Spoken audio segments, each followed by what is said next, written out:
Good morning, students. Now we see about the Unit 1 measurement. Now we first see about the electric current. What is electric current? Flow of electric charges in a particular direction is known as the electric current. What is electric current? Flow of electric charges in a particular direction is known as electric current. The magnitude of an electric current is the amount of electric charges flowing through a conductor in 1 second. The equation of the electric current is I equal to Q by T. That means I equal to current, Q equal to total charge, and the T equal to time. Then unit of the temperature.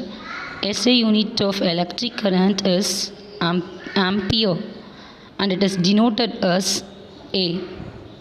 Unit of charge is coulomb. 1 ampere is defined as 1 coulomb of charge moving in a conductor in 1 second. A meter is a device used to measure electric current.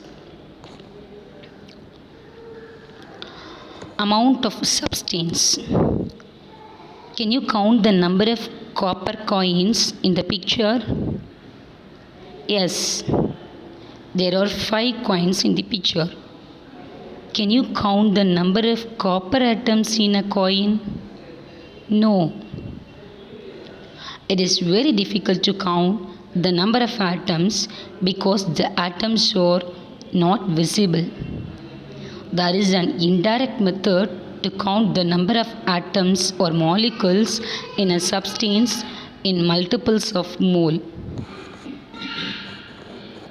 Amount of substance is a measure of the number of particles present in a substance. The particles may be an atom, molecule, ion, electron, or proton. Amount of substance is directly proportional to the number of atoms or molecules. Now we see about the SI unit of amount of substance. The SI unit of amount of substance is mole and it is denoted as MOL. Mole is defined as the amount of substance which contains 6.022 into 10 power 23. This number is known as Avogadro number. This number is known as Avogadro number. Now we see the next topic, luminous intensity. Luminous intensity. Have you seen these scenes on the television? What is the umpire is doing? Is he taking a selfie? No, he is checking the intensity of light as perceived by the human eye by using an instrument called photometer. Now we see about the definition of luminous intensity. The measure of the power of the emitted light by a light source in a particular direction per unit solid angle is called as luminous intensity. The measure of the power of the emitted light by a light source in a particular direction per unit solid angle is called luminous intensity. The SI unit of luminous intensity is candela and it is denoted as CD. Now see about the photometer. Luminous intensity is measured by photometer, which gives the luminous intensity in terms of candela directly. The light emitted from a common wax candle is approximately equal to 1 candela.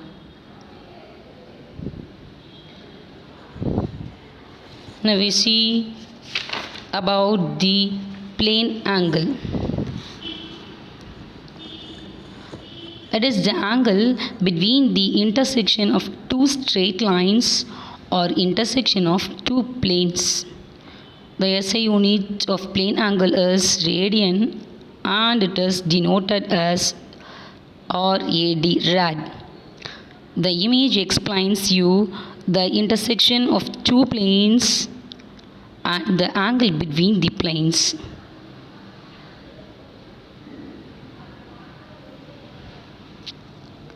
Next one is radian. 1 radian is the measure of the central angle whose arc length is the same as the radius of the circle. Here arc length equal to radius. Theta equal to 1 radian. So 1 radian equal to 180 degree by pi. Now we see about the solid angle. It is the angle formed by 3 or more planes intersecting at a common point.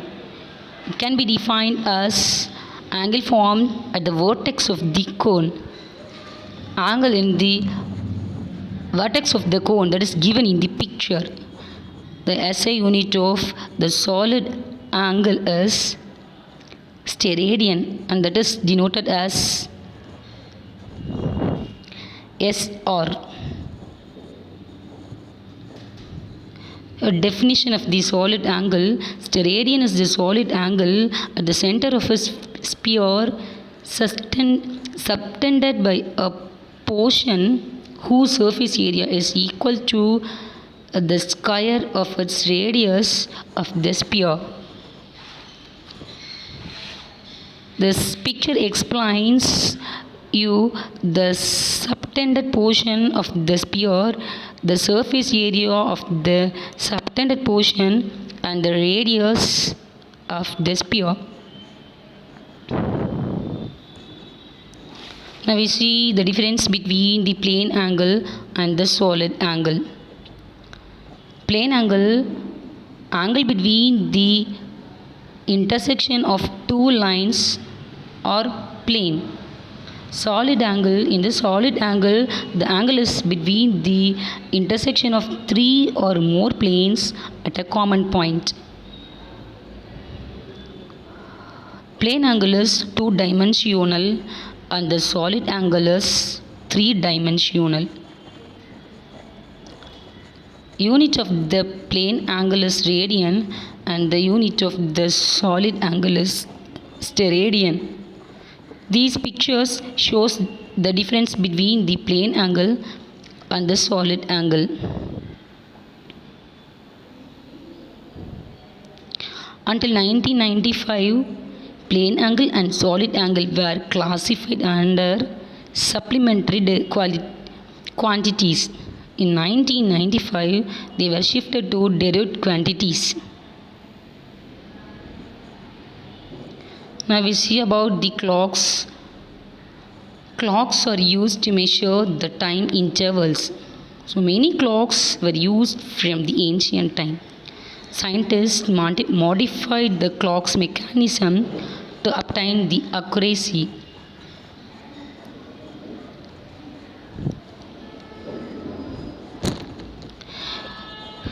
Based on the display, the clocks are different types. One is analog clock and another one is digital clock. Now we see about the analog clock. It looks like a classic clock. It has 3 hands to show the time. First one is hour hand. So it is short and thick. It shows hour. Minute hand. It is long and thin. It shows minute. Second hand. It is long and very thin. It shows second. It makes 1 rotation in 1 minute and 60 rotations in 1 hour. Analog clocks can be driven either mechanically or electrically. Now we see about the digital clocks. A digital clock displays the time directly. It shows the time in numerals or the symbols. It may have a 12 hours or 24 hours display. Recent clocks are showing date, day, month, year, temperature, etc. Types of clock based on their working mechanism. So the first one is quartz clock. These clocks are activated by electronic oscillations which are controlled by a quartz crystal.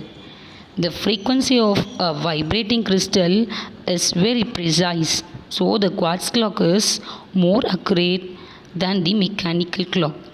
These clocks have an accuracy of 1 second in every 10 power 9 seconds.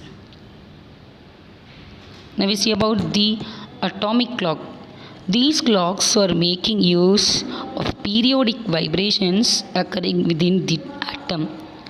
These clocks have an accuracy of 1 second in every 10 power 13 seconds.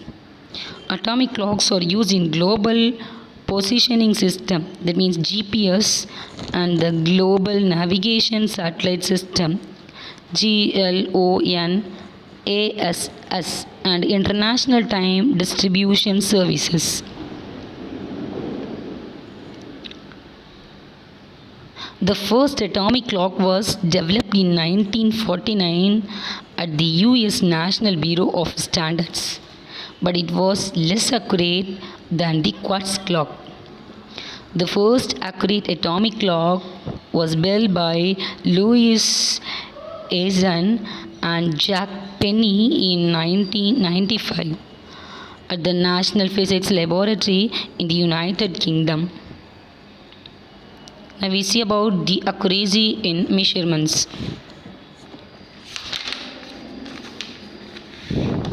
Measurements. Accuracy in measurements. Measurement is the base of all experiments in science and technology. The value of every measurement contains some uncertainty. These uncertainties are called as errors. The difference between the real value and the observed value is called an error. What is error? The difference between the real value and the observed value is called an error. Here the accuracy and precision is given. Accuracy is the closeness of a measured value to the actual or true value. Accuracy is the closeness of a measured value to the actual or true value. Precision is the closeness of two or more measurements to each other. This picture shows the accuracy and precision. The first picture shows good accuracy and good precision. And the second picture shows poor accuracy and good precision. The last picture shows poor accuracy and poor precision. Now we see about the approximation. Observe the resume making process in your home. Ask your elders and try to answer the following questions. The resume is made for how many persons? How could you increase the taste? How much of salt has to be added? Is there any prescribed standard for taking the ingredients?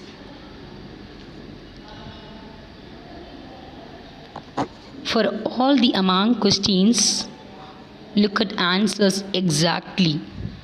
We are adding the ingredients approximately to the taste and non-accurately. We are not measuring the amount of salt and not measuring the amount of tamarind before making rasam.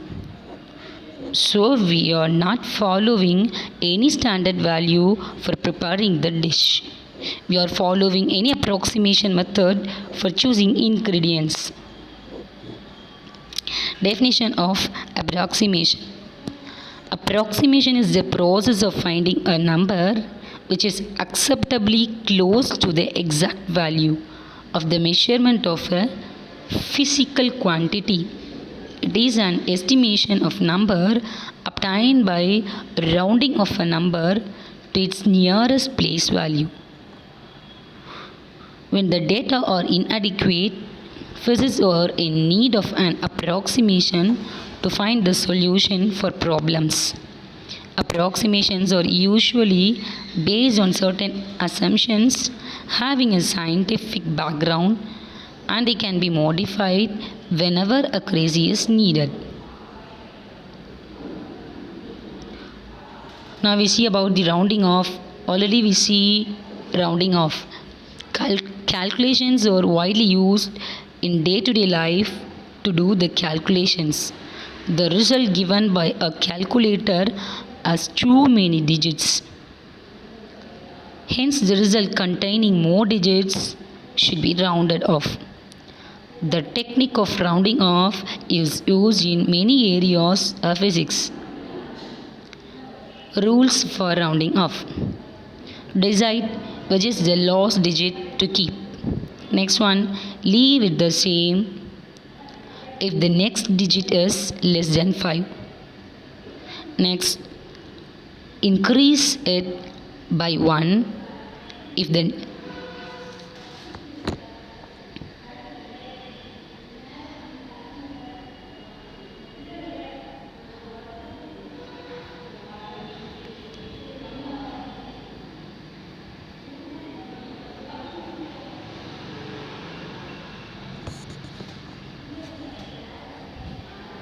Now we see about the rules for rounding off. The first step is decide which is the last digit to keep. And the second step is leave it the same if the next digit is less than 5.